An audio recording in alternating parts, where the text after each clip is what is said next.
Ética en publicación.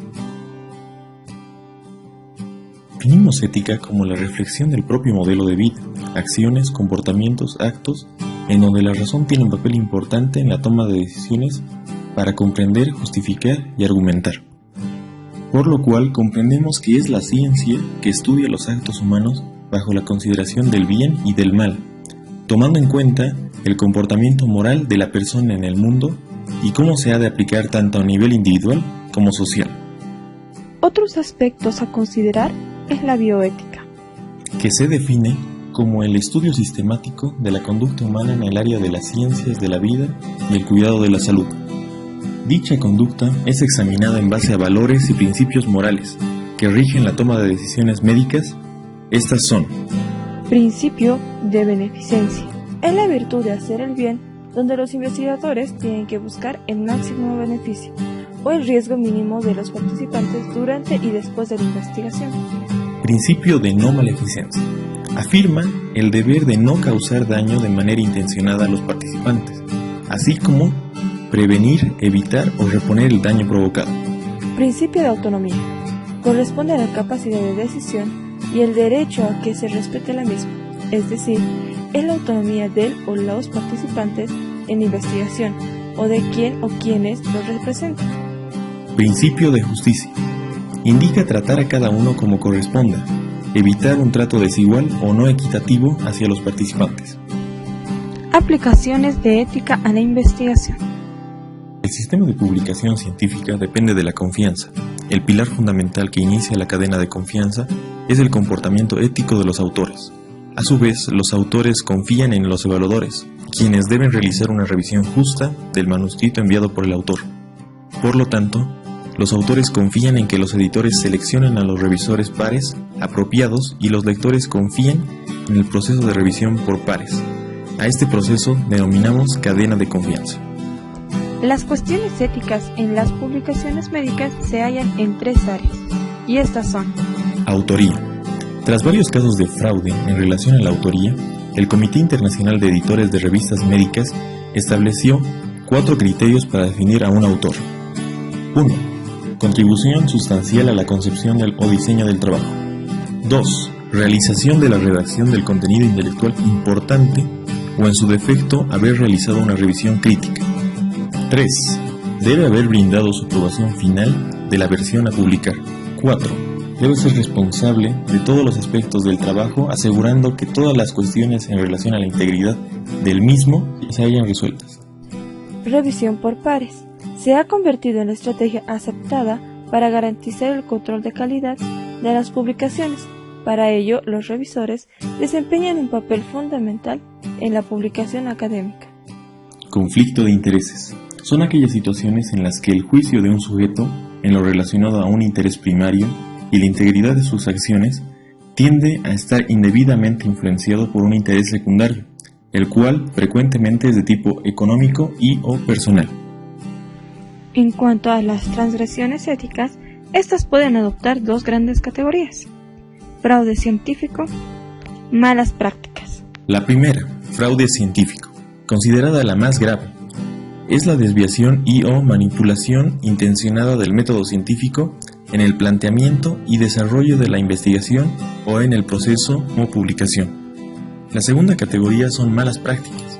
Esta transgresión no se produce de forma intencionada y en muchas ocasiones se deriva de una falta de formación o de conocimiento. Es importante tener en cuenta las obligaciones éticas de los autores, para lo cual se consideran 5 requisitos básicos del comportamiento ético de los mismos. 1. Autenticidad y exactitud de la información. Los atentados contra la veracidad de datos se engloban en 2 grandes categorías.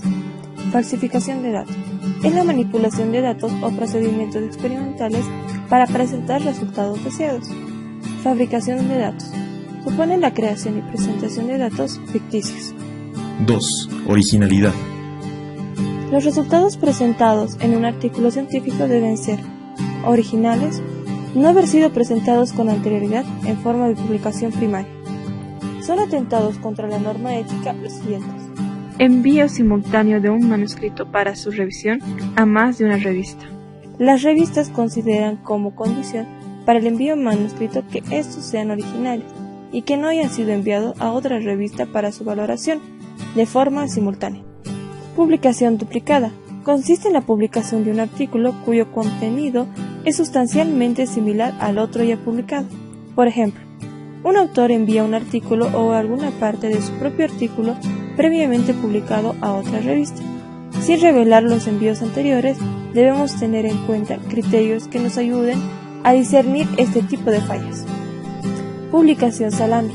Consiste en el artículo que presenta resultados fraccionados. A diferencia de la publicación duplicada, esta corresponde a la fragmentación de un estudio, que comparte la misma hipótesis, población y métodos. Publicación redundante o extendida. Consiste en aquellas publicaciones que añaden resultados o casos clínicos a series previamente publicadas. 3. Respeto a la propiedad intelectual. Encontramos Fraude de atribución de autoría, donde se habla de autoría honoraria y autoría fantasma. Autoría honoraria. Se produce cuando se incluye como autor a una persona que no ha contribuido a la elaboración del artículo.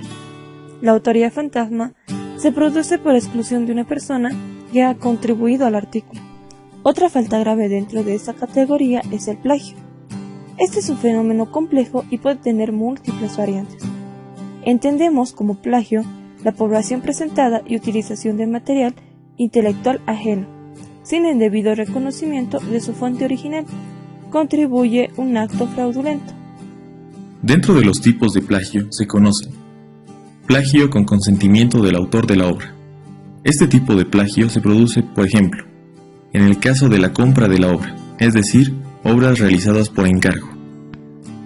Plagio con consentimiento, cuando se es el autor de la obra, haciendo referencia al autoplagio, el cual se produce cuando los autores vuelven a usar sus trabajos o datos escritos con anterioridad en un nuevo manuscrito.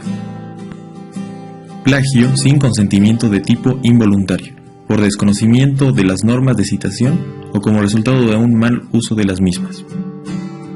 Plagio sin consentimiento de tipo voluntario, en cuyo caso supone además una apropiación indebida del trabajo de otro. El plagio sin consentimiento puede tener un carácter voluntario y consciente, cuando se copia la totalidad o parte de una obra sin la atribución de autoría. Dentro de estos tenemos subtipos, es decir, puede presentarse plagio de ideas, textos, figuras, parafraseo inadecuado, resumiendo y refraseando. 4. Tratamiento ético de los seres humanos y animales involucrados en la investigación. En estos casos, los autores deben asegurarse de haber obtenido los avales correspondientes de los comités antes de iniciar la investigación para su desarrollo y publicación. 5. Revelación de posibles conflictos de interés. Para obtener la neutralidad de los resultados y conclusiones de una investigación, es necesario exponer con absoluta transparencia tanto el motivo como el contexto en el que se ha desarrollado la investigación.